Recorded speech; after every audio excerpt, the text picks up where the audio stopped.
Good afternoon, everybody. You're welcome to Global Women Prayer Network. Thank you for joining us again. So today we are starting our meeting and we have our guests ready to impart knowledge to us, especially to everyone who is believing God to carry their babies, who is believing God for fruitfulness in their marriages. Either you are part of the church or you are not. Everybody, we want to welcome you because we know that this is a session that a lot of people would have paid for, but we are so glad that we have a very amiable, generous doctor that is ready to impart to us the knowledge and the wisdom we need as we go about our activities concerning this major challenge.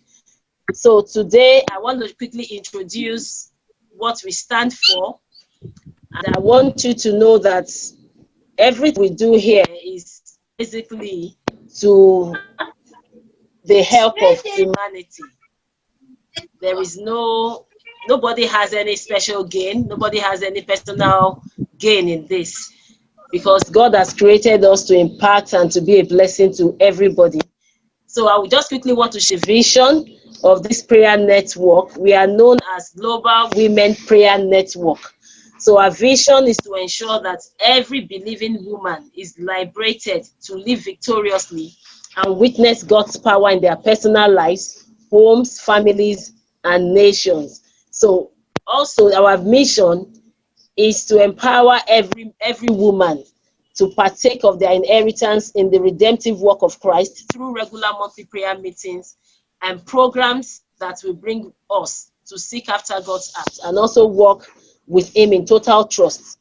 And another thing that we also want to achieve as women is to be fulfilled in life. And I know this cuts across different areas of life. It cuts across our marriages, our businesses, our careers, our personal lives, and every other thing that you desire to achieve.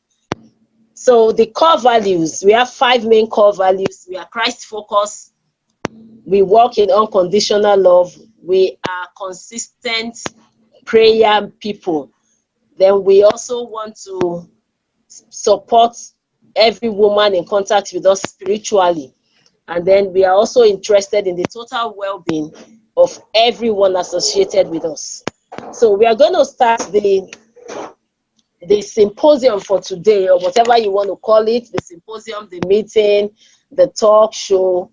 And the topic today before us is dealing with infertility. We want to explore the signs, the causes, the treatments, and the facts around infertility. I know a lot of couples who are struggling or find it difficult to cope with this situation. And most times they allow this to lead to a strain in their relationships. And this also affects family members in a way such that at the end of the day, sometimes nobody is there to defend them because everybody just allows them to make their decisions. Sometimes they get separated, they get divorced. Sometimes they just live in bitterness and then they keep blaming themselves for this particular situation. So here we have this afternoon, and we have to present to you our Dr. Taufik Olabode, who is here to impact with knowledge and to open our eyes to see how these problems can be resolved medically. We know that God has given our doctors wisdom, to handle things like this. And peradventure, maybe your situation is just all about medicals.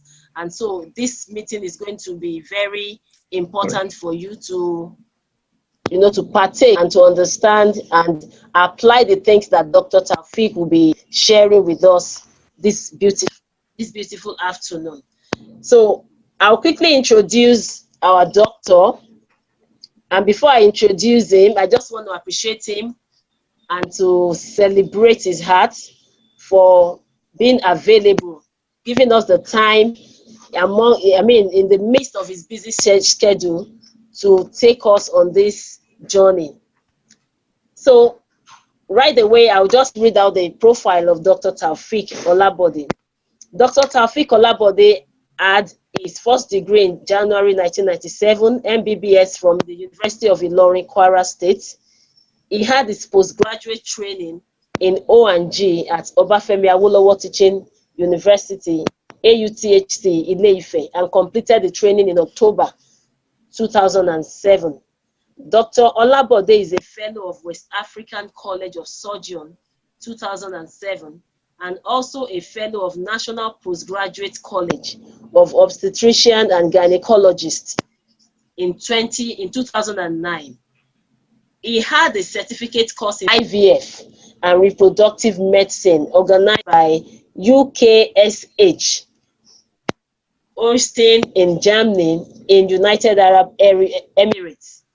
Now, Dr. Olabode also doubles as the chief consultant gynecologist and obstetrician to Lagos State government hospitals, and as well as the MD of Bolasat Specialist Hospital. So I want to present to you our dear doctor.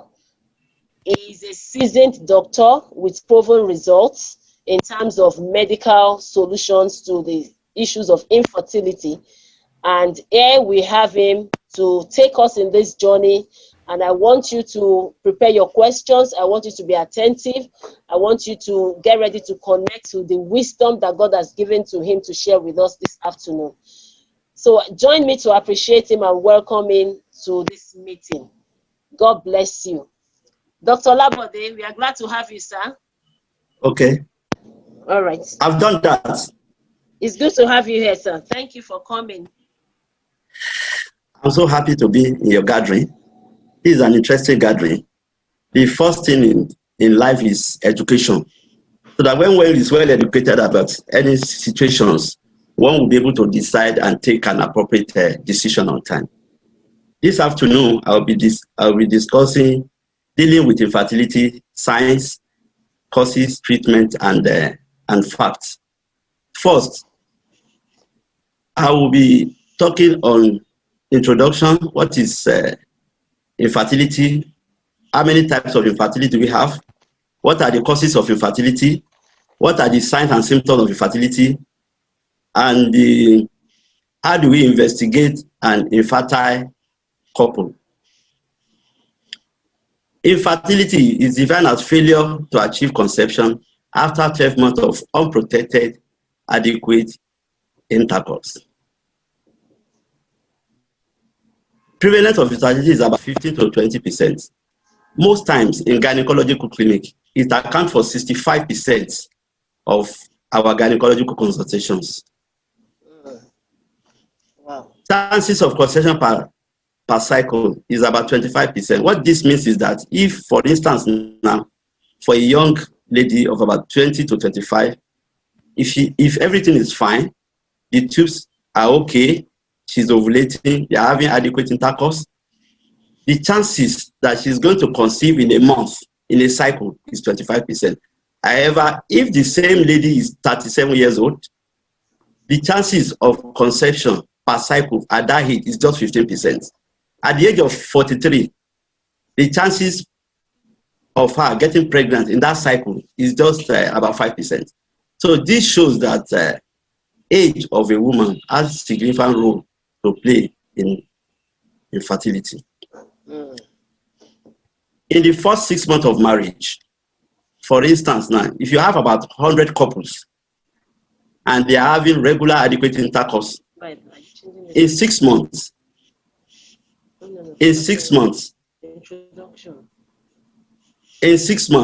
about 60% of them will have conceived.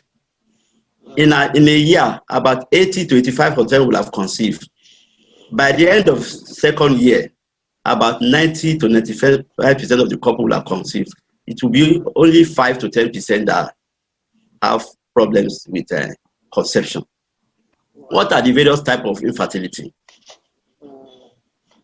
We have primary in the sense that the couple, there has never been history of conception in that marriage.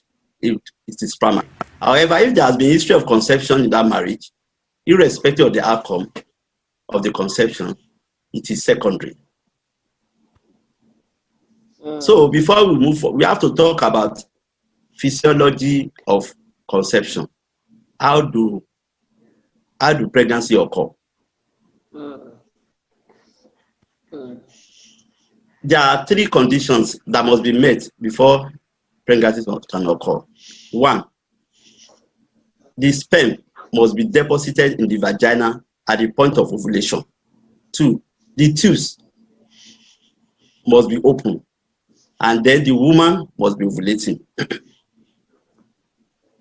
The brain of woman, especially the pituitary gland, secretes some hormones called FSH, LH. This in turn act on the ovary, which allow the eggs to grow. From the beginning of cycle, about 10 to 15 eggs are recruited every month. However, about 15 or 20 eggs are recruited every month. By the mid-cycle, around 14 days of menstrual cycle, is only 1 egg that is dominant enough to drop, to ovulate. So when ovulation occurs, the same egg enters the tubes. When it enters the tube, then there is intercourse at the same time. The sperm will move from the vagina through the cervix to the uterus, then to the fallopian tubes. Towards the end of fallopian tubes, the egg and the sperm meet and fertilization occur. When the fertilization occur, then there will be cleavage. Cleavage means division. When the egg and the sperm fix together, they form 1 cell. Within the next 24 hours, this same cell divide. It divides into 2, into 4, into 8, into 16, and 32. As the embryo divides, it also moves towards the uterus. So on day 5, day 5 after fertilization, it will form what is called blastocyst. So this blastocyst will now get implanted in the womb. So when it gets implanted in the womb, then the process of development continues until delivery. Wow, awesome. So what are the causes of infertility? It's divided mainly into a male factor. That male factors means the problem is from the man. And we should all note that about 50% of infertility is caused by male factor. The remaining 50% is by female factor.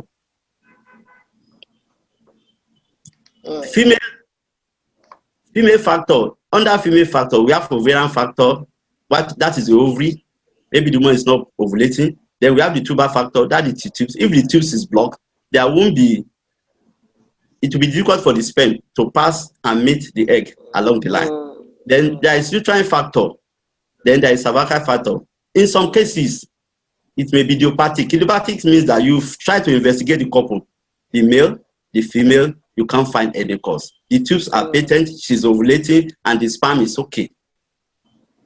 So I will discuss more on male factor infertility. Male factor infertility means the problem is from the man. I will take us to sperm production. The brain, just like woman, the brain controls the production of sperm in the testes. And when the sperm is formed in the testes, it's moved from the testes through the spermatic cord, then through the urethra to the vagina during the intercourse. So problem can arise either from the brain, from the testes, or along the passage to the outside. If there is problem with the brain, maybe there is the brain tumor, craniopharyngioma, or there is trauma to the brain, it can affect the sperm production. Also, if there is problem with the testes, it could be due to infection. It could be due to infection. When there is infection, it can affect sperm production. And then when the testis is exposed to heat, that is the environment, the testis is hot. For instance, people that work in any place that generates a lot of heat, it eventually affects the sperm production. Also, there are genetic anomaly. When there is genetic abnormality, like there are some syndrome, Klinefelter syndrome, that will affect the production of sperm Also, if there is trauma to the testes, it can also affect sperm production. That's what we call testicular torsion. If the testis twists, if there is twist in testes, that will affect sperm production. Most time, a man will have severe scrotal pain. If nothing is done within 2 to 3 hours, that testis will go atrophic. The testis will die naturally. Then there are some drugs that if you take those drugs, some anti-cancer drugs, when you take them, it can affect the sperm production. Also, the passage, if there is infection and testicular and the passage is affected, yes, it can also affect but that means the man will produce sperm, but the sperm will not be able to pass through the passage to the vagina. So in some cases, if for instance a man have what is called prostate now, and he goes for prostatectomy, it can affect the delivery of sperm into the outside world, through the penis, because the sperm, instead of going through the penis, it will go to the bladder. We call it retrograde ejaculation. Also, when hernia surgery is done, if it's not properly done, while doing the surgery, one can damage some nerves, and if those nerves are damaged, it will definitely affect the sperm production. Also, there are some social habits. For instance, excessive consumption of marijuana, excessive consumption of alcohol, stress can also affect the sperm production. The next is the female factor. Under the female factor, we have ovarian factors. Ovarian factors means that a woman is not ovulating. There are so many conditions that can make a woman not ovulate. One, age. As the one advances in age, it affects ovulation. For instance, if somebody is 45, 46, the chances of ovulation is significantly reduced. Then stress. When they are under stressful condition, like during war, any emotional stress, it can affect ovulation. Then weight loss. If you lose significant amount of weight, ovulation will stop. The same thing with weight gain. Then there's a disease condition in the ovary called polycystic ovary. What polycystic ovary means is that normally the egg in the ovary are arranged haphazardly. However, in polycystic ovary, the eggs will be many. They are going to arrange like a chain in the periphery of the ovary. Such women may not be ovulating. Signs and symptoms of polycystic ovary is that the woman will be obese and the menstruation will be irregular. For instance, it may be menstruating every 35, 2-3 months, maybe 4 times, 5-6 times per annum, per year. Then obesity. Then when somebody do hormonal profile, there will be hormonal abnormalities. Then in such a woman with PCOS2, there are what we call hirsutism. There will be hair growth like man. Such a lady can have bed, hair growth pattern. The other thing that can affect the ovary is irradiation. If somebody have cancer somewhere in the body, for instance, somebody has cervical cancer and they have to treat the patient with irradiation, it's going to affect the ovary too. Or somebody have another cancer that needs cancer chemotherapy, it will definitely affect the ovary. Then there's what they call premature ovarian failure. In some situations, some people, their eggs get depleted. Even by 35 years of age, you realize that there's no more egg in there.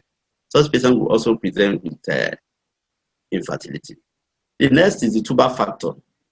Tubal factors means that there is problem with the tubes. Before a woman can conceive, the tubes must be patent. One of the two must be patent, must be open. That means when the tube is open, the egg will be able to pass through, and the sperm tube will transfer from the uterus, and the fertilization will occur in the fallopian tube.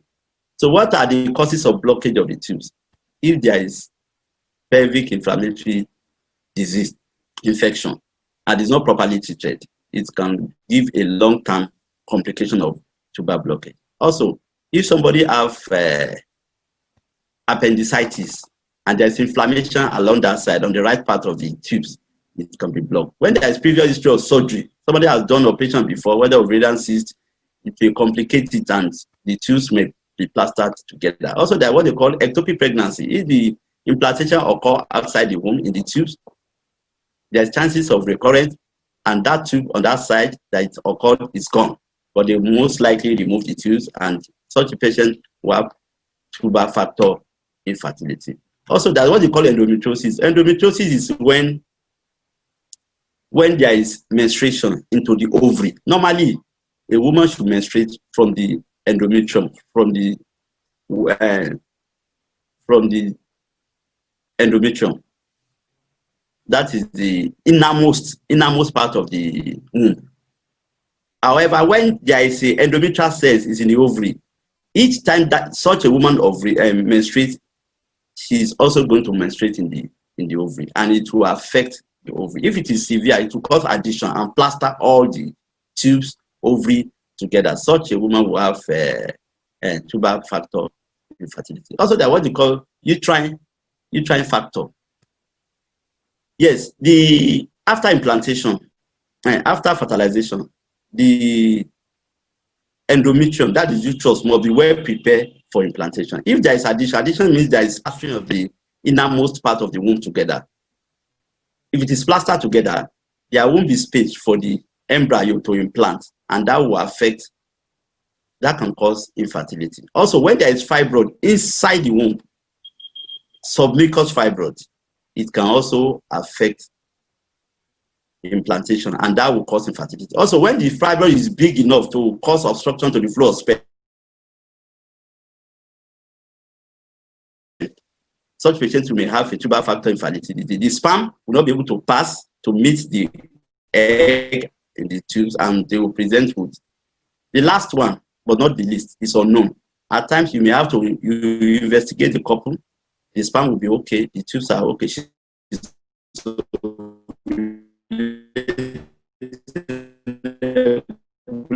But you cannot say specifically, say it's infertility. What are the signs and symptoms of infertility?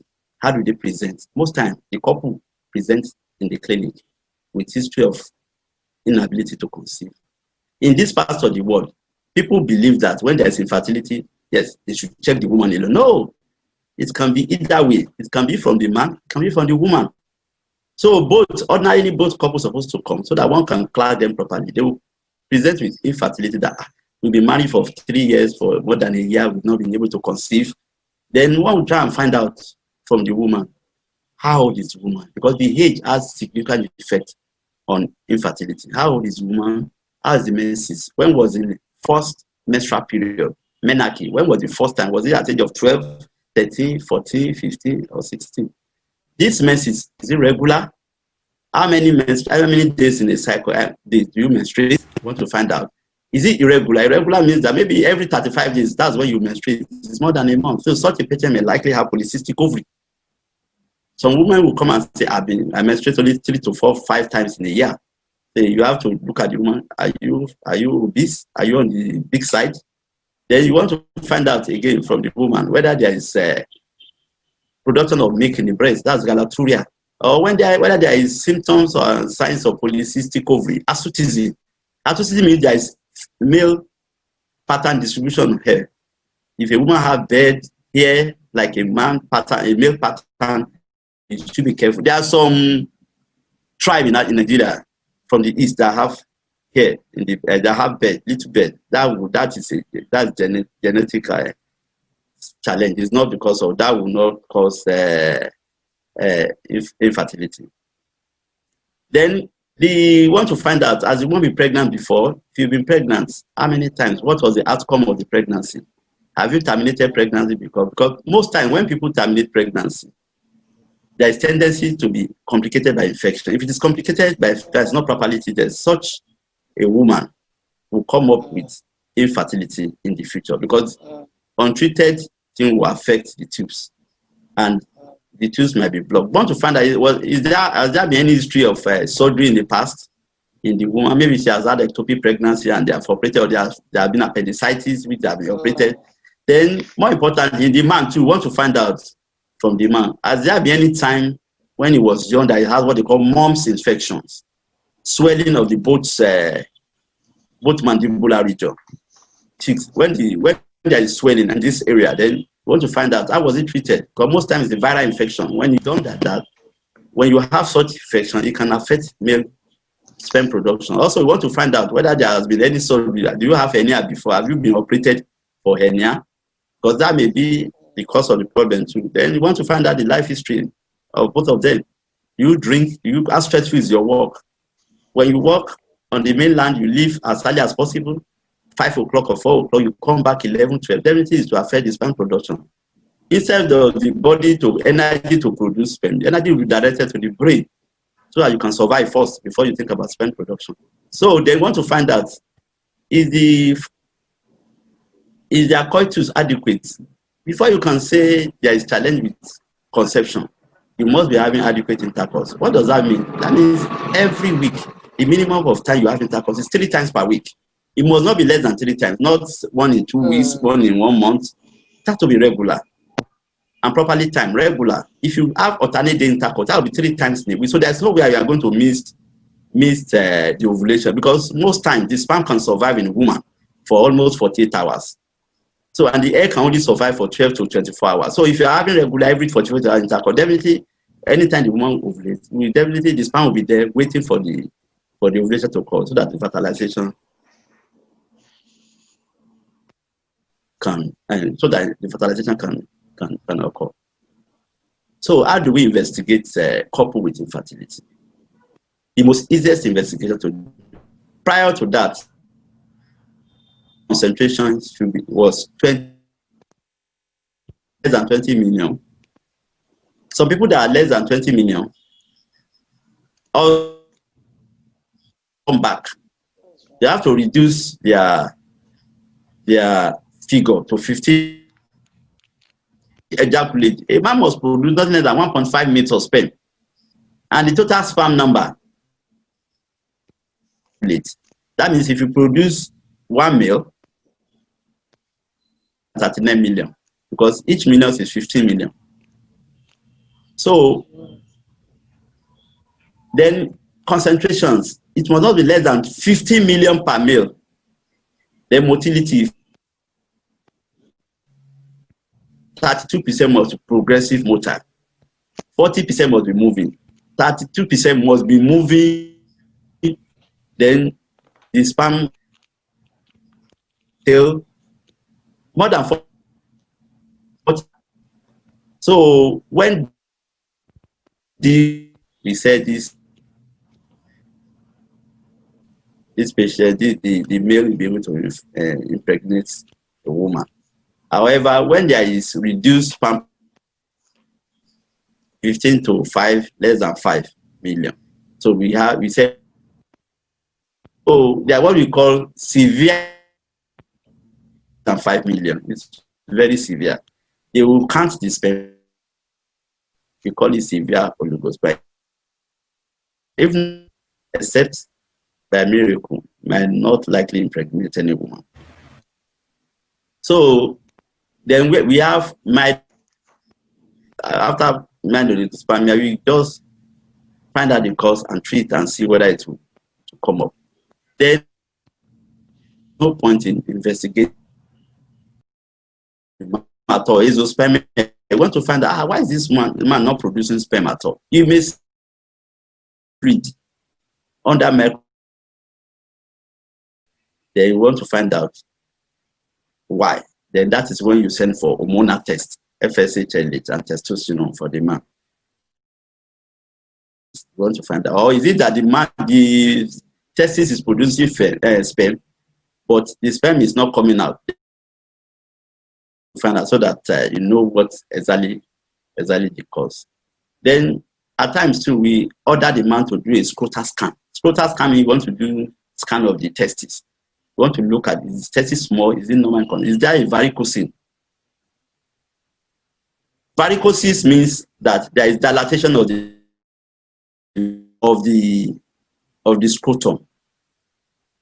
Vessels around the scrotal sac is dilated. You can see like a worm. When we look at, when it's bad, you see when you touch the scrotum, you feel as if there is worm there. Then the man will be feeling very hot most times.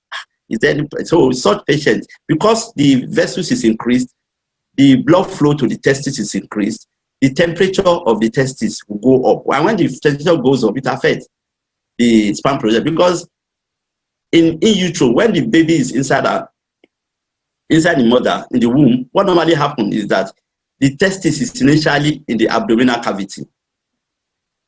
When the testis is in the abdominal cavity, before delivery, the testis will move out and be in the scrotal sac. However, the abdominal or pelvic is too high for the testis to survive. The testis are to come out in the scrotal sac so that it can be aerated, so the temperature can be lower, so that it won't kill, make the testis not to come down, undescended testis. Such a patient, the testis will just die in natural death. So testis will not be able to produce any sperm because the temperature will be too high for testis, and the testis will not be able to produce. Also, I tell you, for people that go for IVF, what they call DNA fragmentation test. At times when you fertilize an embryo and egg, and there's development, day 3 or day 5, I mean, it's irregular. There are a lot of particles and fragmentations. Then it's more than almost 30%. You want to, why is this fragmentation? That means there's a problem with the sperm. So the embryo will be very bad. Such patients, you have to, before you do anything for them, you tell them to go and do their DNA fragmentation test. And to know exactly what. Then ovarian factor. Okay, female investigation. First, after the man must have done the sperm test, the next female investigation is more invasive. The easiest investigation to do is for man. For female, it's very, very invasive. First, the simplest one, just check and do an ultrasound scanning and see whether there is any problem with the uterus, the position of the uterus. Is there any fibroid there? Just check around. We want to find out, is there tubes? How are the tubes like? Are they pain?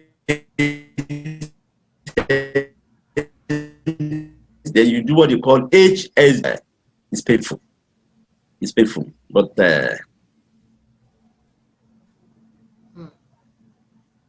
sonography is an radiological investigation. So it has to be done in radiological center. Anybody that has X-ray. So it's invasive.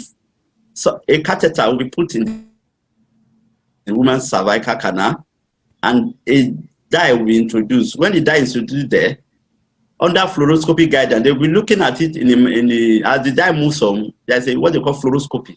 That movement of the liquid will be monitored by that fluoroscopy, and immediately it moves towards the tubes and it drops.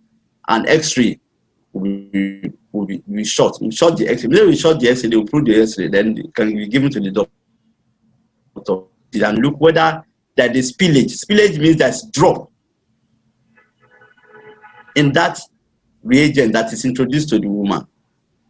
There is drop of that thing at the tubes, towards the end of the tubes. It shows that if you drop, that means there's free passage for the tubes, for the contrast medium to pass through the tubes and come out. So that means if the contrast medium can pass through, the sperm tube should be able to pass through So you have to interpret, are the tubes patent?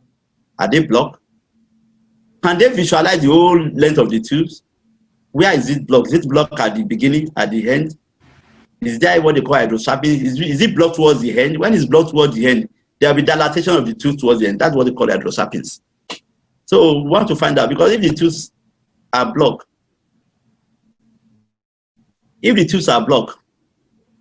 it's to be very difficult, except miracle. It will be very difficult for such a patient to conceive. However, it depends on the interpretation of the HSG2. There are some situations where the pain will be so bad for the patient that the contrast media will not be able to pass through the tubes. They won't be able to see the tubes at all. So you can't conclusively see that. So you have to do further tests to be sure of the situation of the tubes. Then that what they call is contrast ultrasonography. It's contrast instead of putting the woman through the X-ray radiation, what is done here is that you do it by ultrasound scanning. But the advantage of this one is that it's not reproducible. You cannot reproduce it for any other person to see it. So what is done that a catheter, a two-way catheter is passed into the cervix, then inflated, then dye. Not necessarily dye, a fluid is introduced. So the part of Douglas, whether there is increased fluid. If there is increased fluid, it shows that one of the tubes or the two tubes is not as painful as the first one. Then after that one, you want to do an hormonal profile. You want to work on the ovary. Is this one ovulating regularly? Hormonal profile, you want to find out what is the hormonal status of this woman. First, you want to do day 5. And hormonal profile cannot just be done any day. You have to work with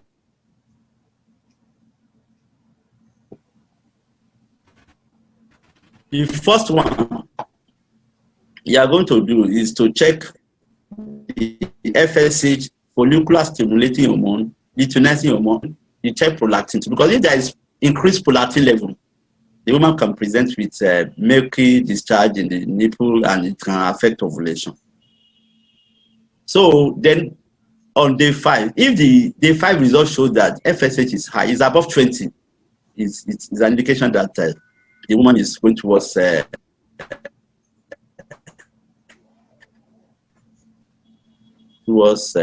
menopause, indication that the follicles are doing well. Then you want to look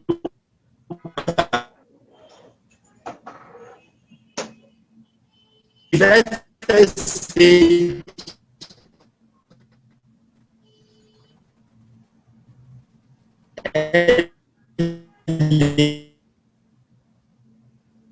cystic ovary.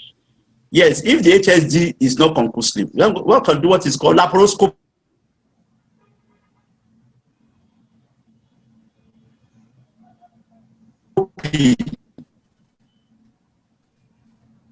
That is, you create a tiny hole, a small hole inside, inflate with, visualize the tubes, then introduce a dent or not.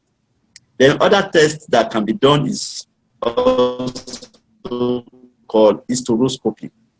Who is good for IVF? We want to look at the endometrial cavity. Are they okay? Is there addition? Is it plastering together? Is there a tumor? Is there a growth, a small polyp, a small growth that can affect implantation there? Is there a growth that can affect implantation?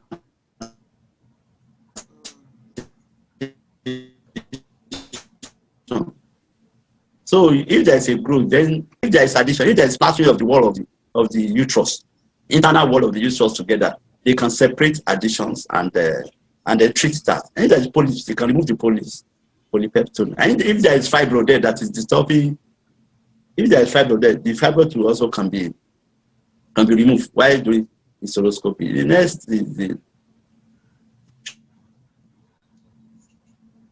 treatment. Treatment depends on the cause. Some patients, what you need to do is just advise. For instance, the couple come in the clinic, they are not staying together. One person is staying in Kano, another one is in Lagos. Maybe they meet only once in 2 months or 3 months.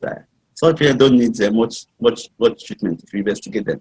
Just that minimum of 3 times in a week. They must be able to do that, to be able to conceive. Then depend mainly on for the male now. If the sperm count is okay,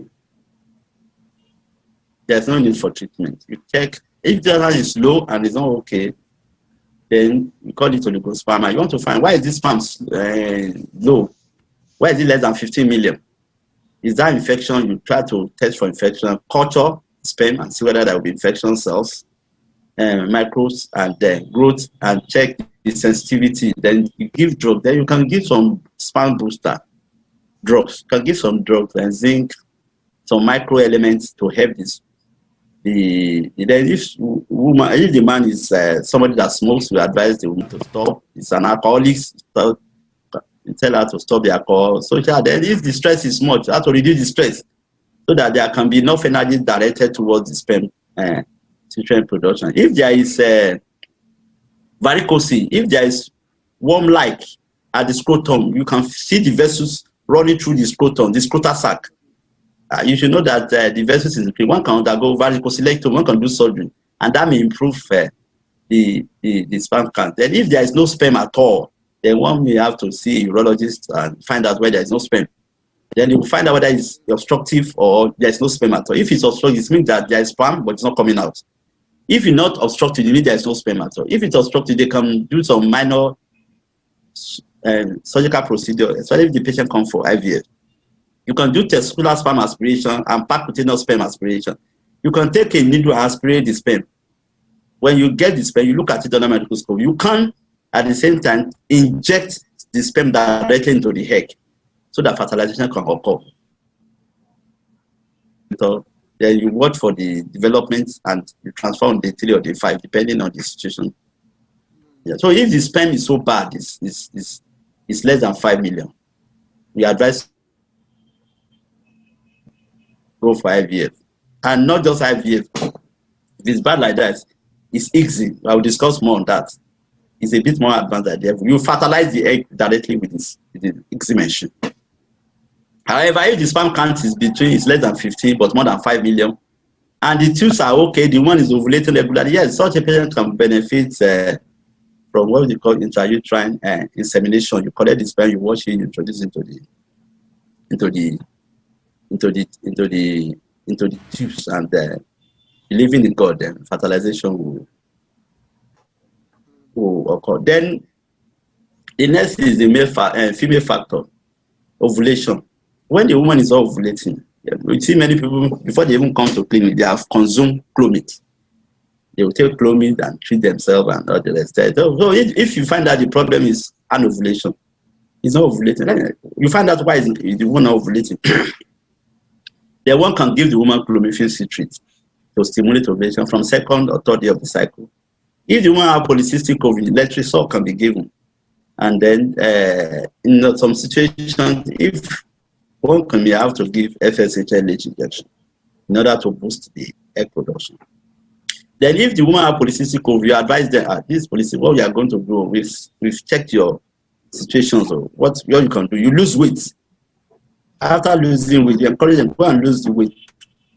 Then you can place them on metformin and you can place them on letrozole for ovulation. Then you track their egg and see whether they ovulate.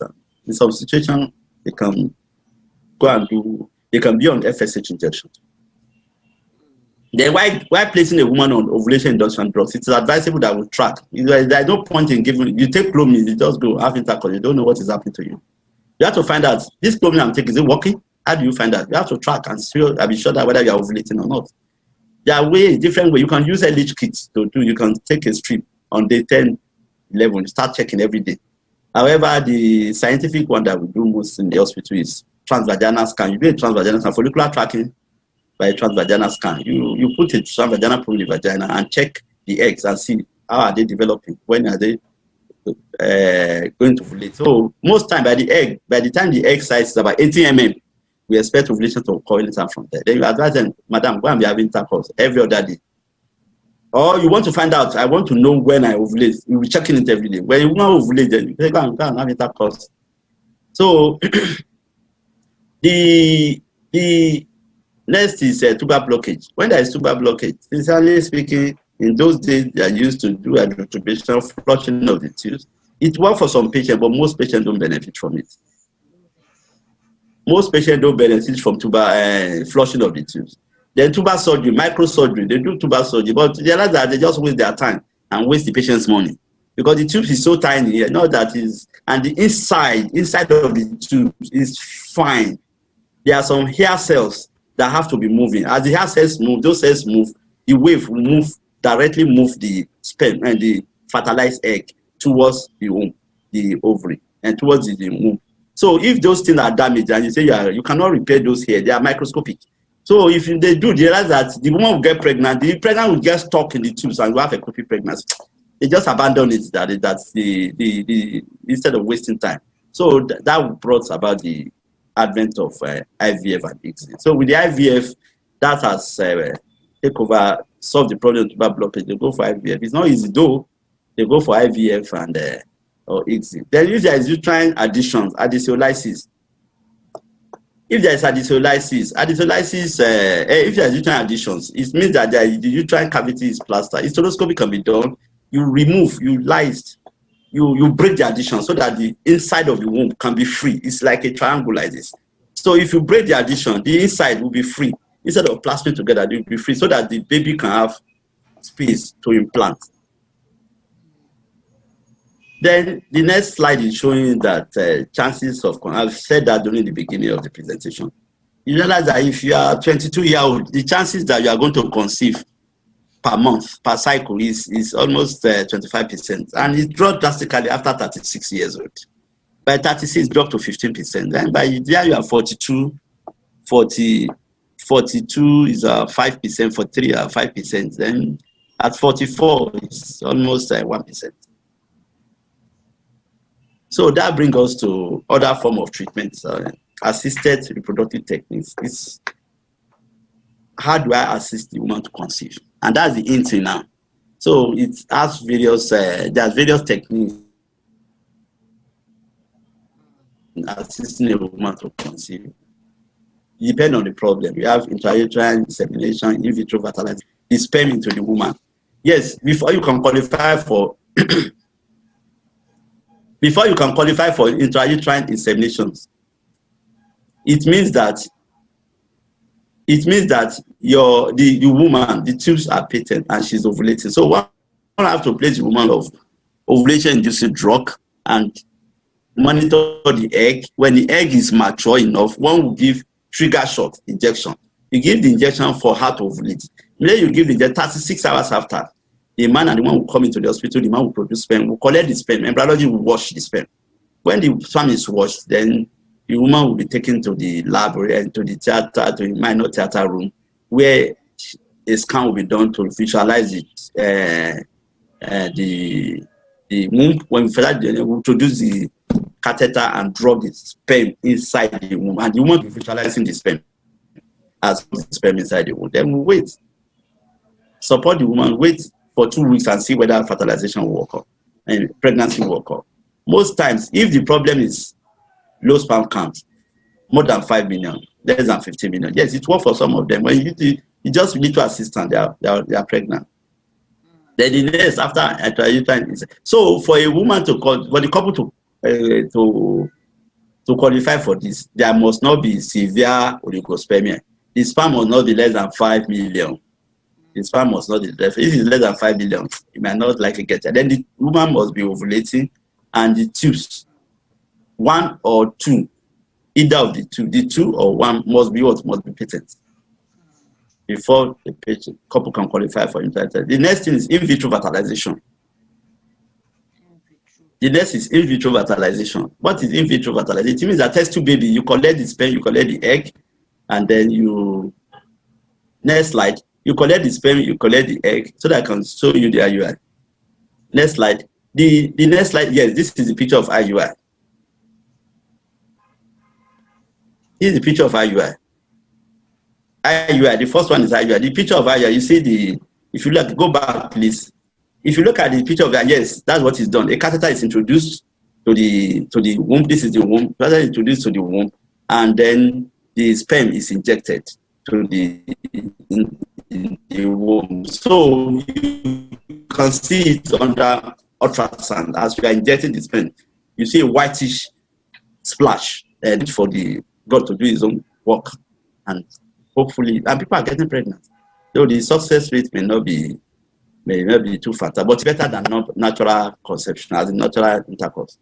But it's not as fantastic as intrauterine insemination. So for the IVF, yes, IVF means in vitro fertilization. What is done is that the woman will be investigated, the couple will be investigated. Next slide. If couple will be investigated, when the couple is investigated, to be ensured that the woman is ovulating regularly, or is the woman have egg, to be sure that the womb is okay. We are not interested in the tube, except if the tube is blocked and there's hydrosalpinx. It's advisable that they should remove the tube since they are blocked and there's fluid there, because it can affect implantation. Then we want to do the hormonal profile. After full investigation, then the woman will commence treatment. It's almost depending on the protocol one is using. We have a long protocol, we have a short protocol, we have ultra short protocol. Protocols means how do you want to stimulate this woman? How do we want this woman to produce egg? So most times we use short protocol in my center.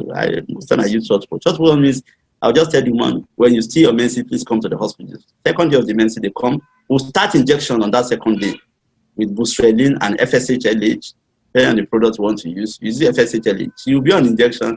We'll train her how to give injection. We'll be on injection daily for the next 10 days. And along the line, we'll be following the growth of the egg. So on the 10th day, if the eggs are okay, on the 11th day, we give a trigger shot. Trigger shot, we give an injection to ensure that ovulation occurs. However, initially when this one is on injection for stimulation, we also give injection to stop ovulation. We don't want her to ovulate prematurely. Because if you don't stop that, you go, by the time you come back on the 11th day, you don't see any egg again. So we have to cause the woman to ovulate and to produce egg. At the same time, we have to hold on with the egg. We don't want this egg to drop prematurely. So, but when we are ready for the procedure, we'll stop the one that will stop her from ovulating. Then we'll give her the injection that will make her ovulate.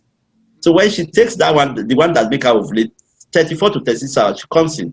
We take her to theater. It's not an operation. We just give her a small analgesic painkiller. Then we put a transvaginal probe and on through the vagina, we aspirate all the eggs. When the eggs is aspirated, when the eggs are aspirated, then it's a fluid. Eggs, you cannot see egg with your eye. You can't see egg. You can only see egg microscopically. On the same thing with sperm.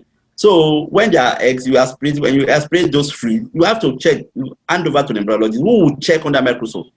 Are there fluid? Are there eggs in this fluid? Is it that they are just fluid, no egg? So they will analyze. When they analyze, when they get the egg, you pick the egg, put in dish, collect the sperm, wash the sperm, and put the sperm and the egg in the dish. Then put it inside incubator. Wait for 24 hours for fertilization. What happened in this?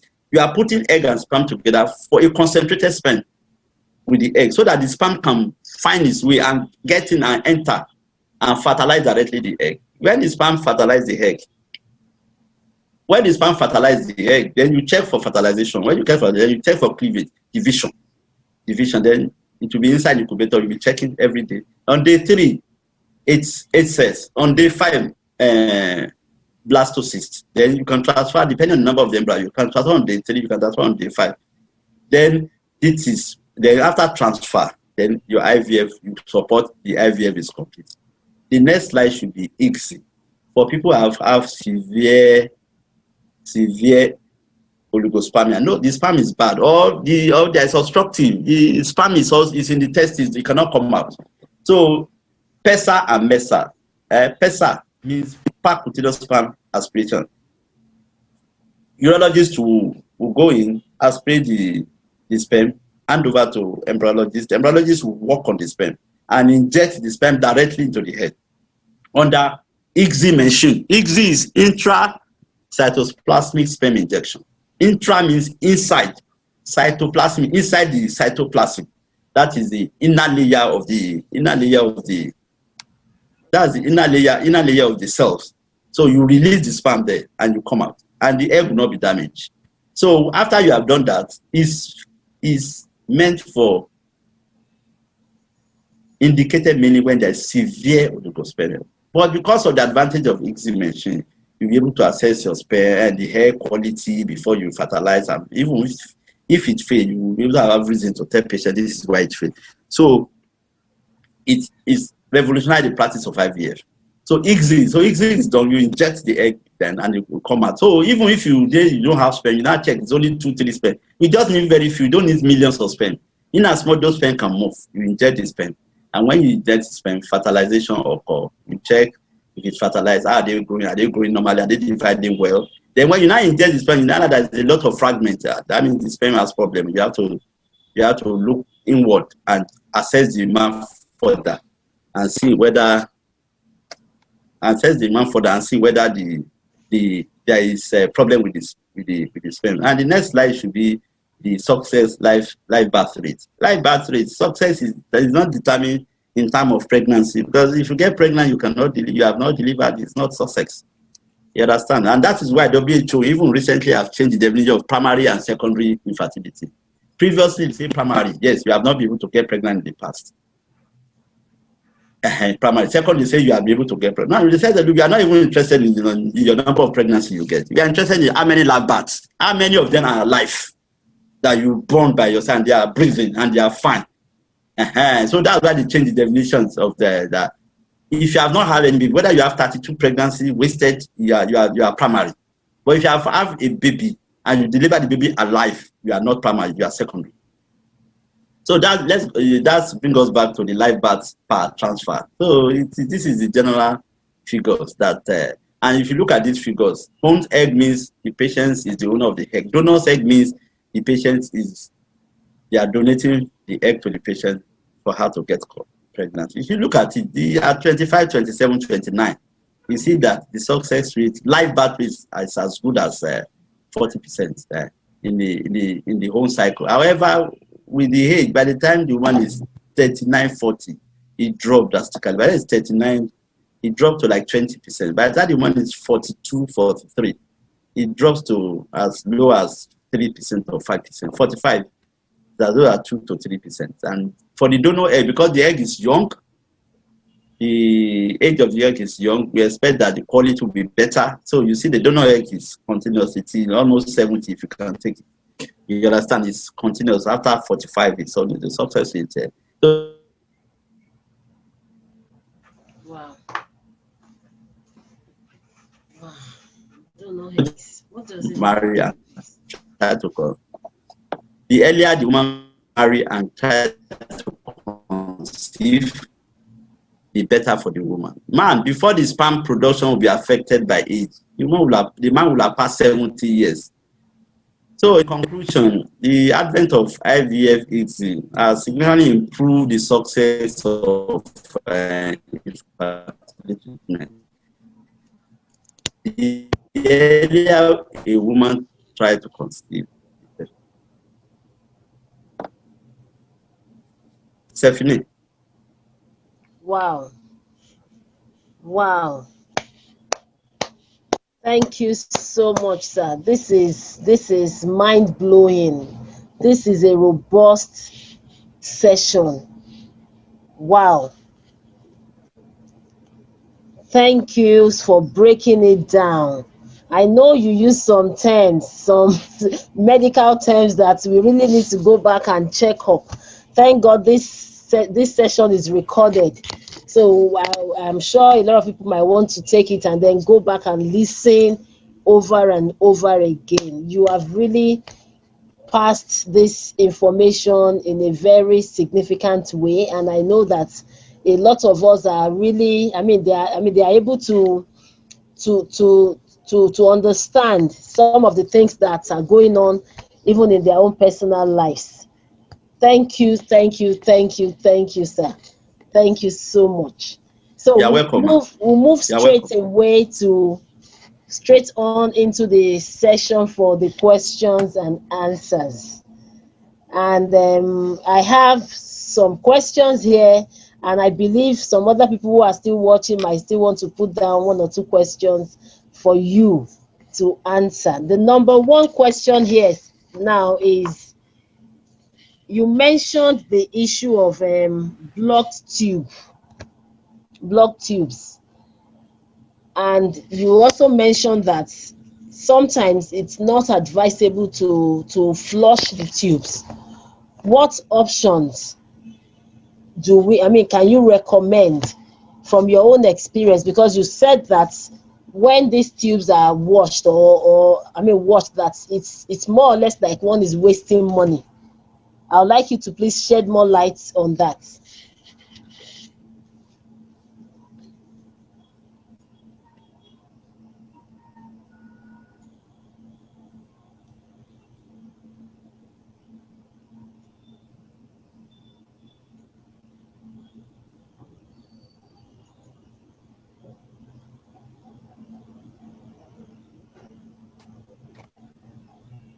Hello. Hello, sir. Did you get my question?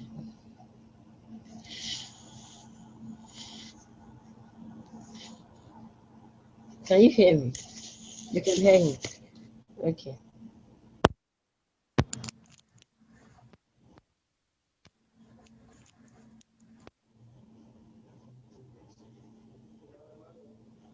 He muted himself. Okay. Sir, can you unmute? Mute yourself. Okay. When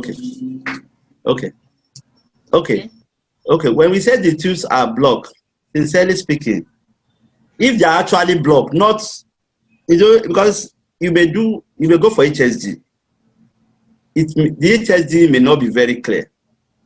Okay. That's why I say if it is inconclusive, that you can go for laparoscopy dye test and be sure under laparoscopy they introduce a dye and be sure the tubes are not blocked. However, if you can visualize the length of the tube and you realize that it's blocked along the way, there is no amount of flushing that you can't benefit from.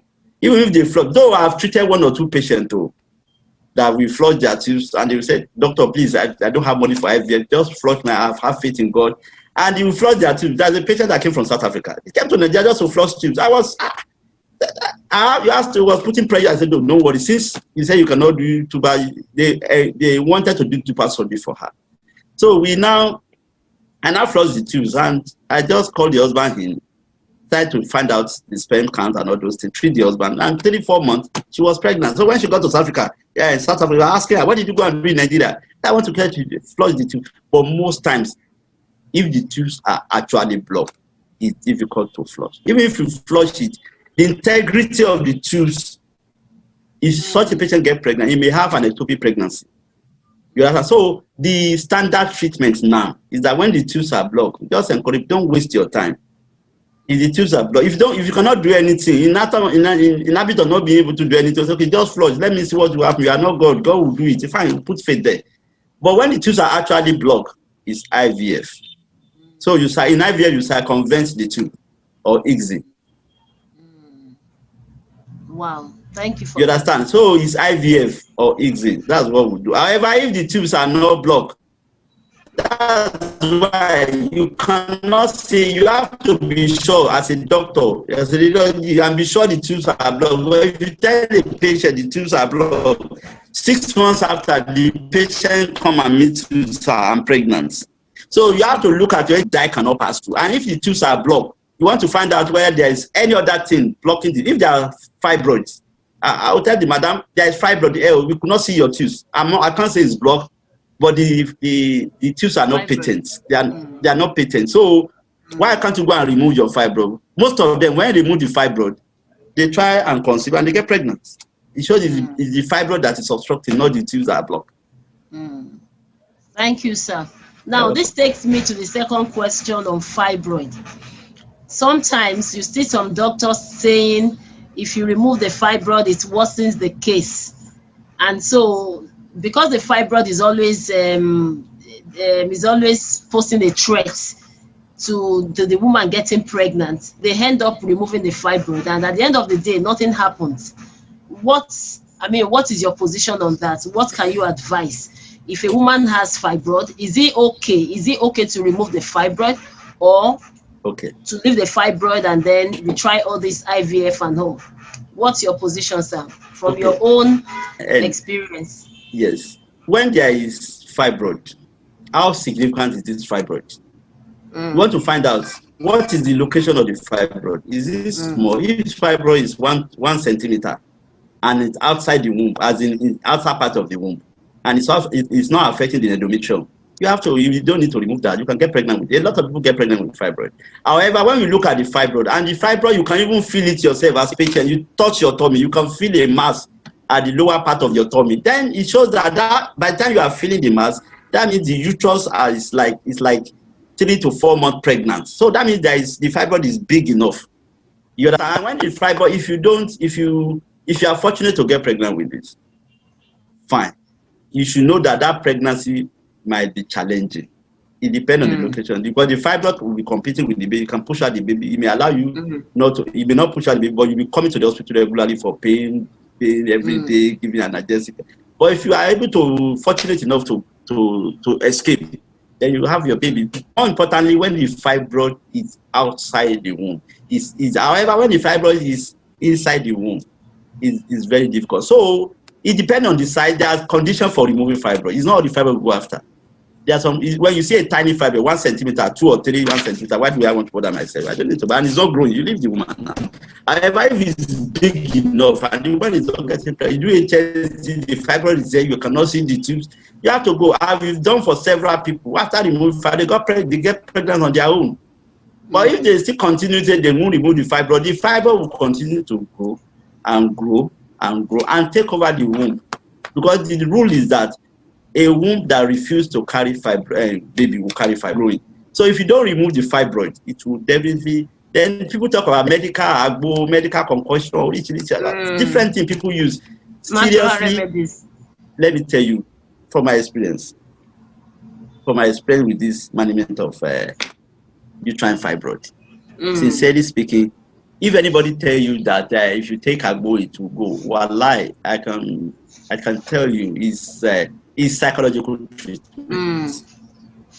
Because that is what you want to hear from the. So they will now say, don't worry, bring somebody that have taken agbo for 1, 2, 3 years. Let's do before, let's do after. It's just the word of the mouth. They're just making the mouth. It is because of our belief in this part of the world. So you tend to believe. You're not even confirmed. They've destroyed so many homes because of some of this concussion. There was a patient that came to clinic one day. We couldn't do vagina examination. We couldn't examine the vagina. The vagina was plastered together. Somebody gave her, the mother-in-law gave concussion that she put in the vagina. The thing was burning her. She was having peppery sensation in the vagina. They said, don't remove it though, it's working. It's plastering the vagina together. Then after, you cannot even talk about intercourse. Such marriage will end up breaking. We tell them, why can't you go on internet, social media, tell people your experience so that people can learn from you, but they will not want to come out. They will be ashamed to come out. So I've not seen, sincerely speaking, I've seen patients, they will say they will go to take concussion. After 5 years, they will still come back. We'll still remove fibroid. Though the fibroid have tendency to grow back. You understand? That's why we said that when you remove it, you must try to conceive as soon as possible. As possible. You understand? You have to conceive. Because if you don't remove it, this fibroid will take over your womb. There's nothing you can do. It will grow. By the time you take over the whole womb, there's nothing you can do. At that level, when you go to hospital, they will tell you, no, I can't remove this fibroid. You have to remove your womb. Then Delima comes in. No, yes. There's some fibroid. That was a case I managed, was a bank manager. The fibroid has taken over the womb. She came to my clinic. Wow. I was in the cage at that time. I said, madam, I can't guarantee you that if I remove this fibroid alone, you will be able to survive. But I have to take a double consent. You have to give me permission. If I have problem, I should remove your womb. He said, lie. She said, no, please, doctor, don't remove my womb. 3 weeks after, she died of the fibroid. She bled and collapsed in the bedroom and died. You understand? So it's because you have allowed the fibroid to take over everywhere. So why don't you remove it earlier when it's affecting you? If it's not affecting you, I don't have problem. But when it's not, because it can press the kidney, it can press the ureter, it can cause kidney problem with time. There's so many things it can cause. So you just have to. But because we are scared of surgery, that's where people don't want to hear. They want to hear the other story. Immediately they tell you, don't worry, my sister. Have you seen that sister that the movie? You have not seen. It's just the word of mouth. You understand? Everybody will be buying. Don't worry. I still see a couple today. The same problem. Well, 20% PCV.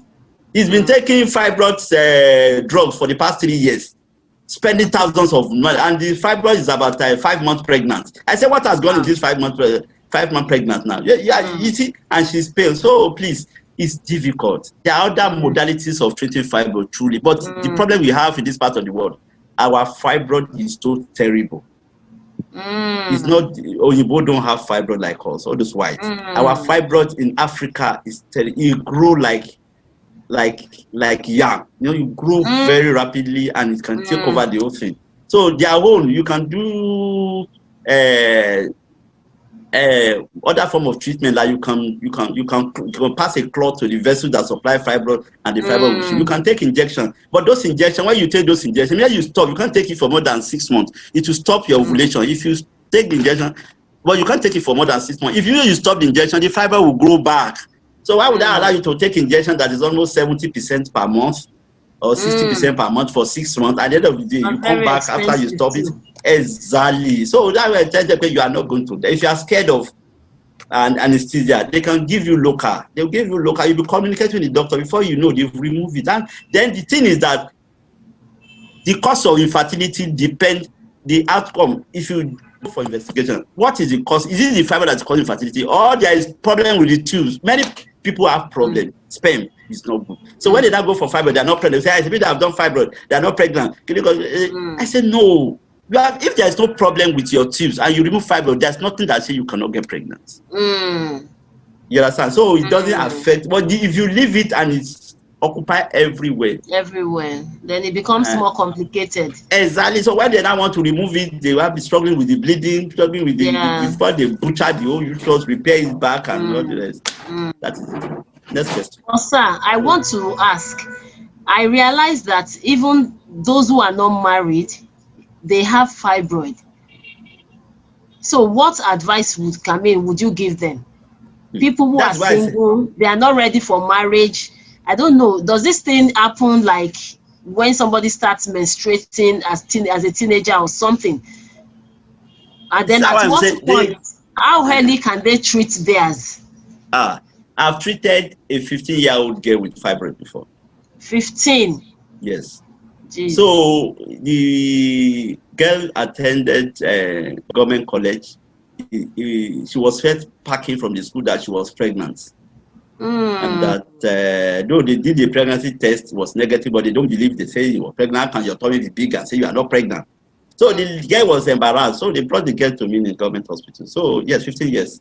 So they brought the girl. I was confused. I told them, okay, go and do a CT scan. The CT scan came up and say it was ovarian mass. It's not fibroid. I never thought of fibroid. I said fibroid. It's not fibroid. It's ovarian. I said, we called the mother, was in UK. We discussed with the mother, we have to go in as soon as possible, go and remove the ovary, and we may remove our womb if need be, and we have to save our life. We do not think of conception now. So then before I went, I just told one of my doctor, please let her go and do scan somewhere else, and let's compare CT scan and the scan. So when the scan report came out, they said it's fibroid. I said, fibroid in 15 years. Someone that just started medicine 2 years ago, and is as big as 9-month-old baby. No, I've never seen this kind of fibroid. I said, my doctor wanted to call the doctor that did this scan. I said, what kind of scan? I said, no, don't talk yet. Be patient. Let's go in and find out what happened. Behold, it was one fibroid and it occupied everywhere. So immediately we shared that fibroid, there was no any other fibroid there. And the lady went back to school and there was no growth again. You understand? So it depends on the numbers of fibroid. Some people's fibroid are so bad, they are like seeds. You just spread the seed. Or some is only one. If you remove that one, that person will never have fibroid again. You understand? So if you are not married, and it's getting bigger, your life first. Because if it's causing kidney problem for you now, are you going to say until you marry before can you handle kidney problem? You cannot handle kidney problem. No. You cannot handle it because dialysis every month, twice, 3 times a week. Even if you have billion in your accounts, the challenge will take away all the money. So you have to look at your life first because we talk about marriage. So when it's becoming big, embarrassing, we tell them please remove it and hoping that within 5 years you'll have been married and try to conceive.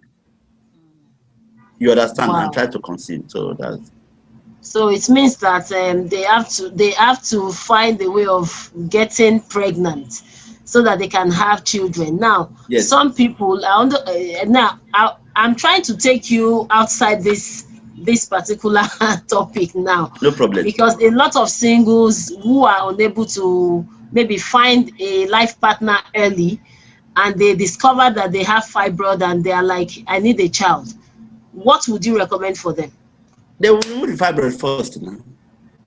And now, no husband to get them pregnant. What would you recommend? As a doctor? No, you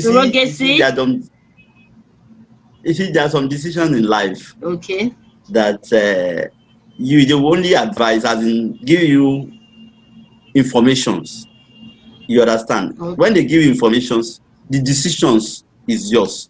And what determines what decision you are going to take depend on the cultural background, depend on religious background. So many factors would that come in. You understand? So if as a doctor, what we just tell them, see, these are the options available. If you are not married and then you want to get pregnant, you have removed the fibroid. How do you want to get pregnant? Do you want to have a baby that you won't be able to tell the baby that this is your father? The guy, this is your father. You understand? Do you want to go for it? There are donor sperm everywhere. You can get a donor, you can inseminate and the person will get pregnant. But can you handle it after? Yes, so it's a personal decision. So nobody, no doctor will say, this is what you should do. It's your own decision. You understand? Because by the time the woman gets to 40, 41, 42, the egg is gone. You understand? The egg is gone. You just be struggling with it. Sincerely speaking, you'll be so frustrating that the egg is gone. You just be struggling. Even if you come by IVF, you'll be struggling with you to get pregnant. Wow. Unlike, for instance, if I see a 24-year-old girl now that have been delayed, I have a patient that was delayed for 4 years. The husband have low sperm counts. However, the first wife was getting pregnant. I don't know. I can't explain it. Anyway, that's a personal problem. But the thing is, I told the lady was okay. I told them, no, this lady has no problem. You are the one that has problem. Why don't you go for IVF? Do it easy and we try once and she got pregnant. You understand? Because her age, everything favor her. Yeah, the quality of the embryo were fantastic. You understand? So age is a big factor. So those are personal decisions. But what a patient can, you can decide to go for donor sperm, and they will inseminate her without donor sperm. IUI, she can get pregnant. You can go for IVF. Can she handle it later, like you said? So those are the things. That I'm saying. If you're in the Western world now, there are a lot of single mothers. Nobody cares whether the child did not care to know. You know, there are so many factors. It's not an easy decision. You understand? It's a decision that when you want to take it, you are ready to stand by it all through.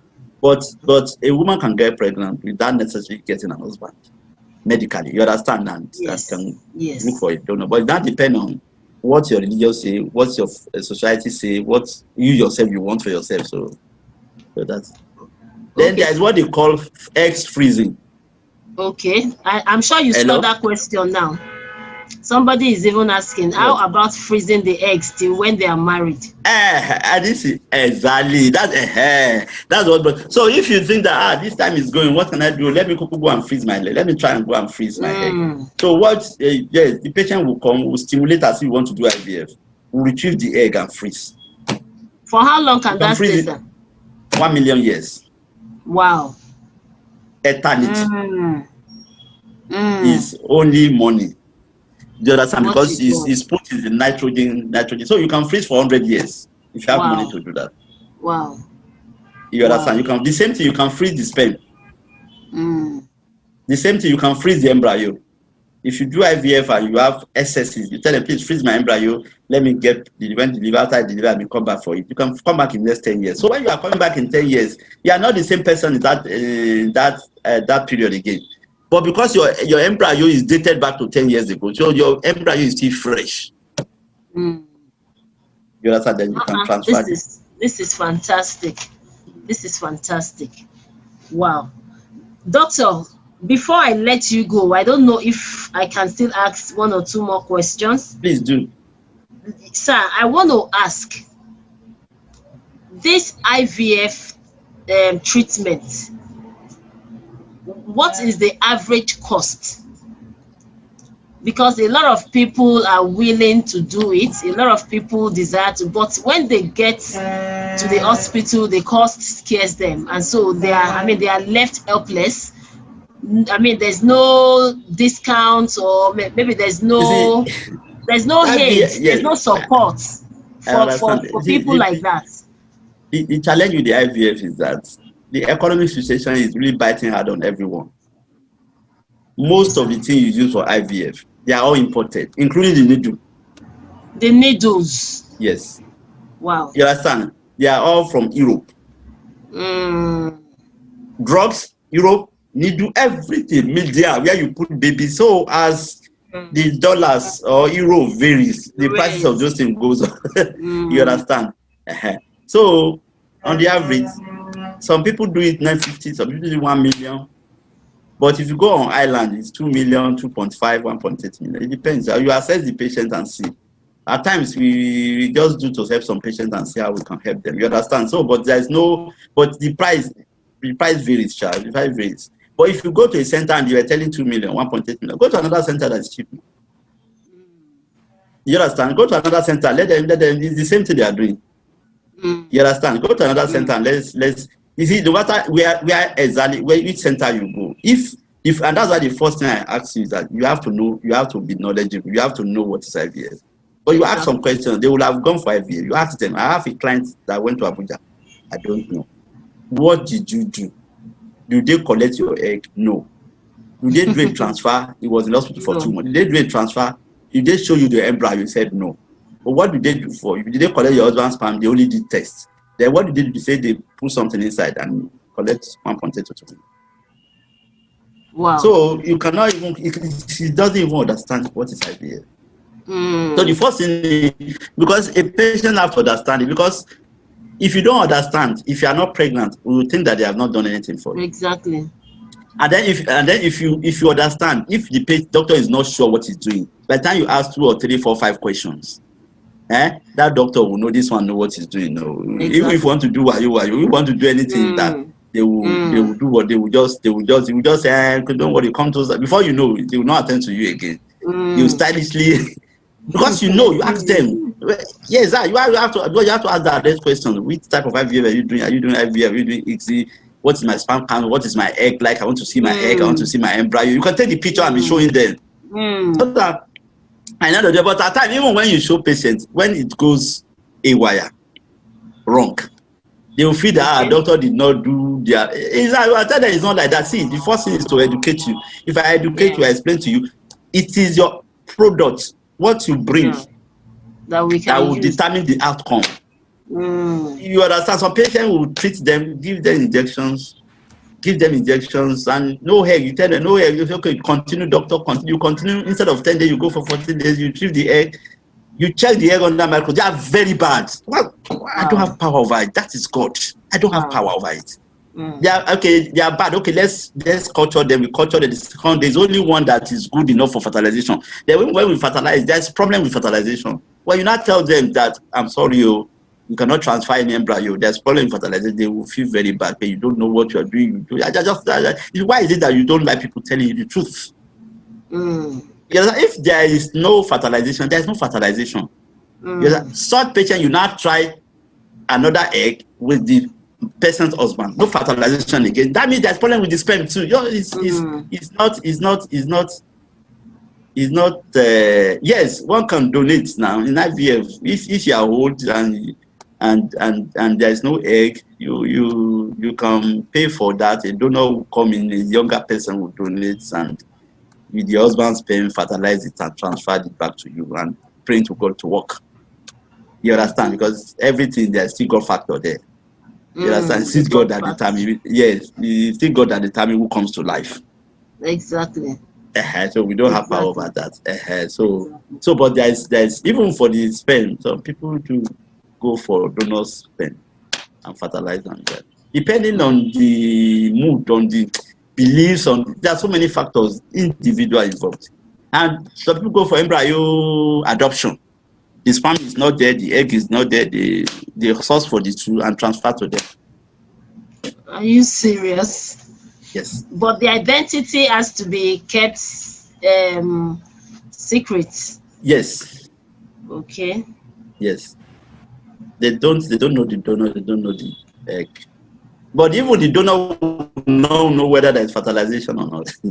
It's not everybody that get pregnant that deliver now. You know, so there can still be problem along the line. Awesome. My final question, sir. Hopefully, if nobody asks questions after this, I want to ask. Okay. What are the causes of consistent miscarriages? A woman gets pregnant, and then after after a few months, 8 weeks, she miscarries. Another, she continually gets pregnant, but these babies are not just staying. Yes, it's multifactorial. Sorry? I say it's multifactorial. The cause is, yes, it's so many factors that can cause it. You understand? First, you want to know there's what they call luteal phase deficiency. Is this one producing enough estrogen for her to support the baby? Then, but if it occurs before 3 months, most of the miscarriage occur before 3 months. In 60 to 70% of cases, is due to genetic abnormalities. Then there is problem with the genetic abnormalities, the constitution of the zygote embryo. So you work up the one for genetic abnormality, you work up the husband for sperm analysis and DNA analysis, and be sure is this sperm actually good? You understand? So you have to find. Then if there is endometrial problem, for instance, now the endometrium that is not supporting the pregnancy, maybe there's pregnancy that is sac after some time, there is heartbeat after some time, no heartbeat again, or there's no fetus inside the sac. Then such a patient, you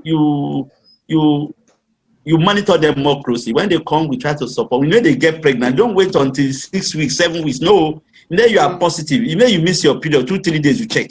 So actually, you go and see your gynecologist. So I mean, may likely support you. There's what they call antiphospholipid antibody. They can give you aspirin. They can give you hormonal support, cyclogest, fastum. They just support you and be monitoring you every 2 weeks, so that development of the baby can be properly documented. So if there's problem, at what point do we have problem? If you do that, most of you that come, by the time we do that to them, they tend to have their babies.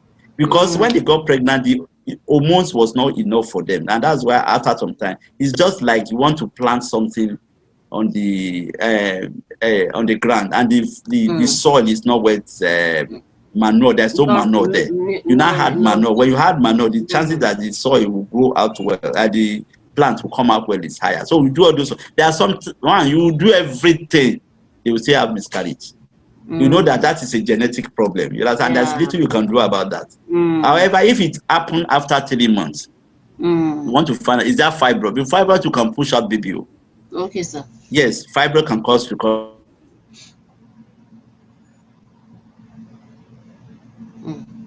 Abortion. If there is fibroid, 3, 5, 4 months, you said, madam, carry pregnancy to term. You understand? When they remove the fibroid, they carry the pregnancy to term. Wow, awesome.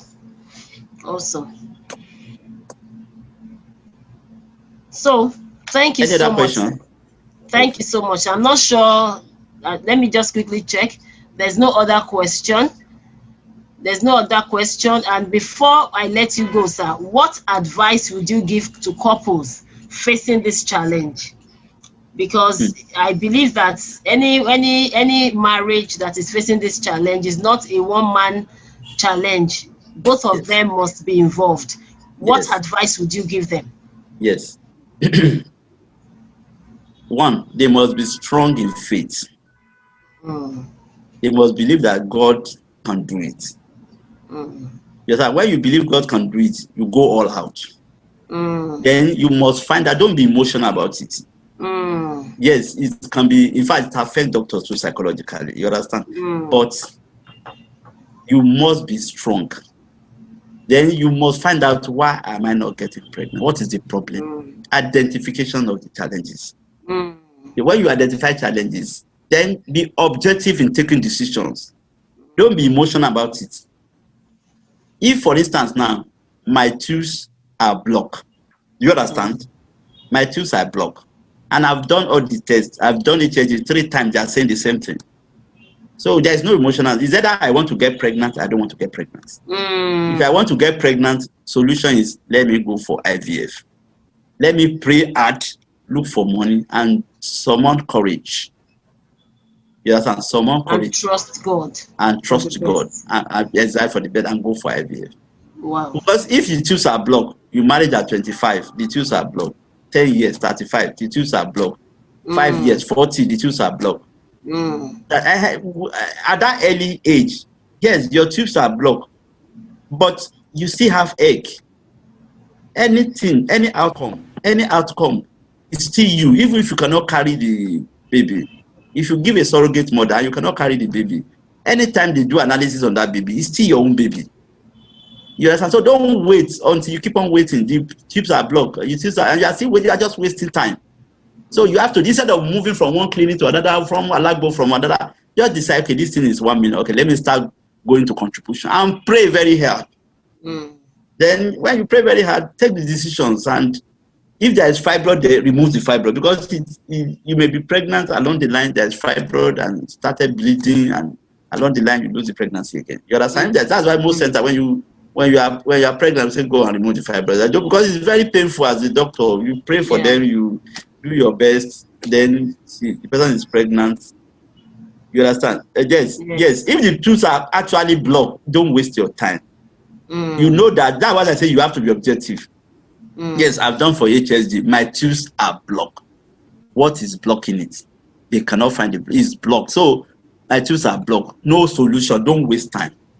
Then I've done my sperm test. My test shows that my sperm is poor. It's less than 5 million. No waste time. It's more than 5 million. I'm treating. You are treating. Don't waste the woman's time. Go for IUI. The simplest form. Let them wash that sperm and put it into and pray to God to work. You understand? So because if you wait, keep on wait, the woman keep on the woman, the egg is counting. Because by the time the woman is 35 years, he has menstruated for 20 years. So the woman is as we age, our egg to age. Yes, sir. So my friend, they have to be strong together. And even if they try IVF, very few people get it first time. However, if you have an embryo, you tell them to freeze it for you. So if it doesn't work the first time, you just come for embryo. So they must be strong and they must be persistent. You know, they must be strong. If they are strong, they trust each other. They are strong. They are persistent. They have trust in their God. God will definitely answer their prayer. Awesome. Thank you so very much. I can't appreciate you. I don't know how to appreciate you for this knowledge you have shared with us. And I know that everybody is blessed. Everybody has been empowered one way or the other. And you know what? Even those who are, those who are not going through this issue, I know that they are also empowered to be able to help other people. So I know what you have done for us this afternoon is, is generational. It's simply generational. So we know what to do now for those who are having issues with infertility. So, hello, somebody asked a question. Hello, okay. Somebody asked a question. If the urethra are blocked, yes, if the urethra are blocked, if they are blocked, yes, they will aspirate they can do a reconstructive surgery if possible. If it's blocked and they do a reconstructive and it can come out fine. However, if it's blocked, they cannot do a reconstructive surgery. They may have to aspirate the sperm and do IVF. Because if you aspirate sperm, that sperm will not be able to move. You understand? That sperm will not be able to move. So you cannot use it to fertilize directly. You have to do easy use mention to fertilize the sperm. But if they know, so that they can make up their mind on what they want to do and pray over it, rather than just wasting and you going from one place to another before the time is gone. Okay. Awesome. Thank you so much, sir. Thank you so much. Let's thank God for everything. So much from this time. Thank you for creating time for us. I know you are a very, very busy person. In fact, the person that told me about you was not sure if you'll be able to make it. I have to cancel clinic today. Wow. Thank you so much. I have to cancel clinic. If not, I won't be able to. Thank you so much for your heart. I know that it's not easy to get you. And it wasn't as if I came to your office to drop any letter. You just obliged us. Thank you very much, sir. God bless you. The Lord keep you. The Lord preserve you. It will cause His face to shine on you. And I'm so glad to also let everybody know that this is one man you can also trust. This is one man that that will not call white as black for you. He's going to tell you the way it is. And you can also visit him. He has a private practice at number 26 Dokwemu Road, Papa Ashafa Agege. I hope I got the address. Yes. And that's Bolasat Specialist Hospital. You can reach out to him. If you need his number, you can reach out to me. I'm going to get it across to you. Thank you so much. God bless. God bless you. God bless you. I'm happy to be with you. Thank you. We appreciate the time. Yeah, you're welcome. So, my audience, my guests, thank you for coming once again. We hope to do this again. The next one we are going to bring an embryologist to the house, who is also going to talk to us and shed more light on how these things work. And I know that you are also going to be blessed and be empowered. Thank you so much. So we are going to unmute everybody, and we want you to just appreciate Dr. Olabode for us for this knowledge he has shared. Please unmute everybody.